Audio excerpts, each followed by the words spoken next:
Hi everyone, നമ്മൾ പെട്ടെന്ന് തന്നെ അവൽ വെച്ച് തയ്യാറാക്കാവുന്ന ഒരു ഈവനിങ് സ്നാക്കിൻ്റെ റെസിപ്പിയാണ് നോക്കുന്നത്. കുട്ടികൾക്കൊക്കെ ഇത് വളരെ ഇഷ്ടപ്പെടും. ഇതിനായിട്ട് ഒരു കുഴിഞ്ഞ പാത്രത്തിലേക്ക് 1.5 കപ്പ് അവൽ ചേർത്ത് കൊടുക്കുന്നുണ്ട്. തവിടുള്ള അവലായാലും കുഴപ്പമില്ല. ഈ അവൽ നല്ലോണം ഒന്ന് വറുത്ത് വരണം.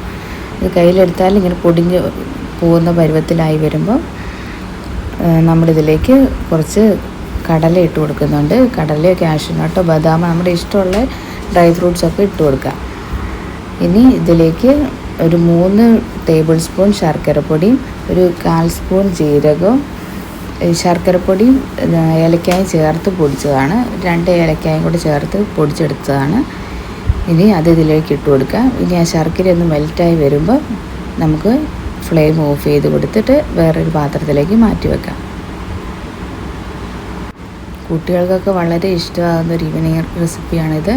എല്ലാവരും ട്രൈ ചെയ്ത് നോക്കണം. പെട്ടെന്ന് തന്നെ നമുക്ക് തയ്യാറാക്കി എടുക്കാൻ പറ്റും. തേങ്ങയൊന്നും ഇതിൽ ഉപയോഗിക്കുന്നില്ല.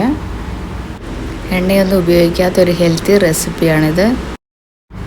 എല്ലാവരും ട്രൈ ചെയ്ത് നോക്കണേ. Thank you.